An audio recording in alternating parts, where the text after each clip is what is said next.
You might know them in this. You might know them as the boys Abel, Cain. They didn't get along, and Seth. Right.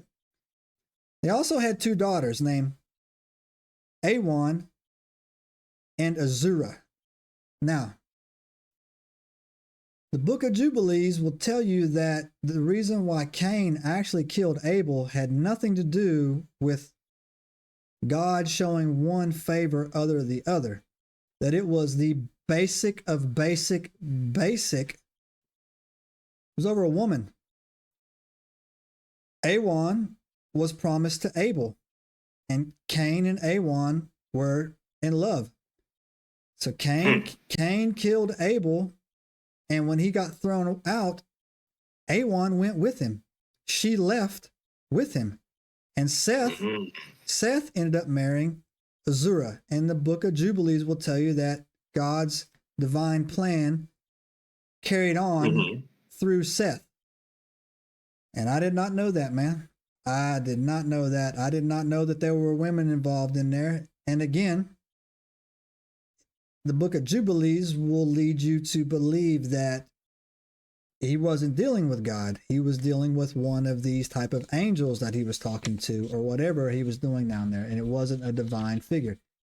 And even that makes another sense if you read the Book of Genesis, or, you know, they'll tell you God showed up, looked at the blood, and asked Cain, "Where is Abel?" And he says, "How do I know? Am I my brother's keeper?" Now, God would know if he was dead, and he wouldn't have to ask that question. Or it could be rhetorical. You walk into your kid's room, he took a Sharpie and made a dinosaur on the wall, and he said, "Who did this?" Well, of course, you know it was him. Not me. Yeah, not me. No. So not me. Could be something like that. But I found that fascinating, Jay. I found it, and I don't know if it's my human nature. I found it believable, right? Here's the thing, man. I really do think the more and more I research this stuff and the more correlations I find, the more I think that this is an ancient story that's been passed down over generations and generations. It got a little bit tweaked here and there. But, I mean, come on, dude. Like, he sent lieutenants out, angels to guard every nation. Yeah. And then you have all of the nations saying, well, these angels, these things came down from the sky and they taught us how to make swords and shit, right? Bro, I'm telling you, man. Everywhere. And it's not just like, no. I mean, if it was contained to Mesopotamia, that would be one thing. But it's not. It's not. So you heard about this? Over. Heard about this UAP egg stuff that's going on, right? There's a famous tale in Japan where the Japanese talk about their goddess coming out of the ocean in an egg, right? You can go look it up, right? It's. Oh yeah, no, I'm vaguely familiar with that story. And she was also involved when Genghis Khan, who was a legit savage, was going to attack Japan the first time. A storm hit him and wiped his fleet out, right? And then he went back a second time. The storm got it again, but it didn't, it kind of, didn't totally knocked destroy him down, but not out. Yeah. So he made landfall in northern part of Japan. And then he got to meet the samurai, and he basically F around and found out, and he got back on boats, and they went back and stayed over there where their horses could be used against them, right? So, I mean, like, the samurai, yeah. So I'll go toe-to-toe with anybody that says the Mongolian... Japanese were not to be messed with at that time period. They were not to be messed with. So, matter of fact, the only people ever to conquer Japan is us, and we had to drop 2 nukes on them. That's a true story. Yeah, it's rough, dude. These Japanese pacifists that you know now, you know nothing about the samurai. I even made a comment the other day, man. Samurai. That is a passing fad. Yeah, the samurai needs to rise again. But I think it's on its way back, I believe. In their mythos, that lady in that egg was the reason why the storm knocked out the invaders, right?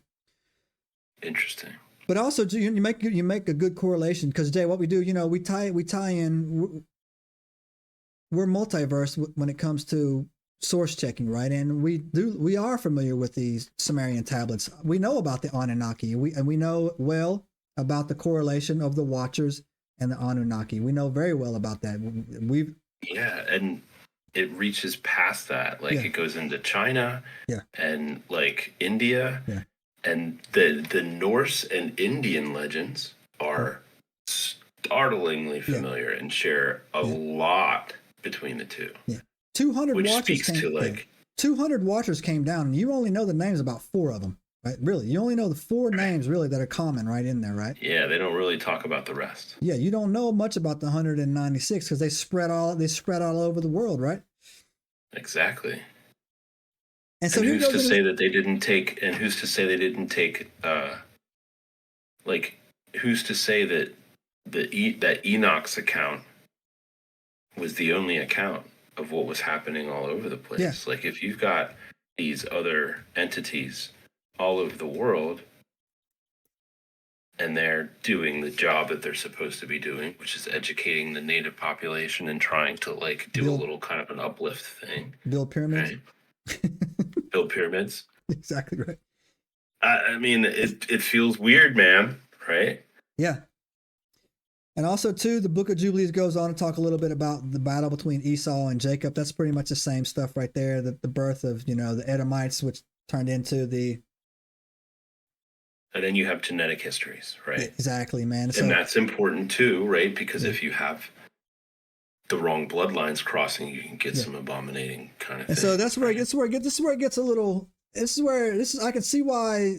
This was originally written for a Jewish manuscript, and I can see why they kind of, the next 2 things I'm going to tell you, I can see why one of them they would embrace it, and the other one they totally reject it, right? Which they did. It's not in there anymore. It's not canon.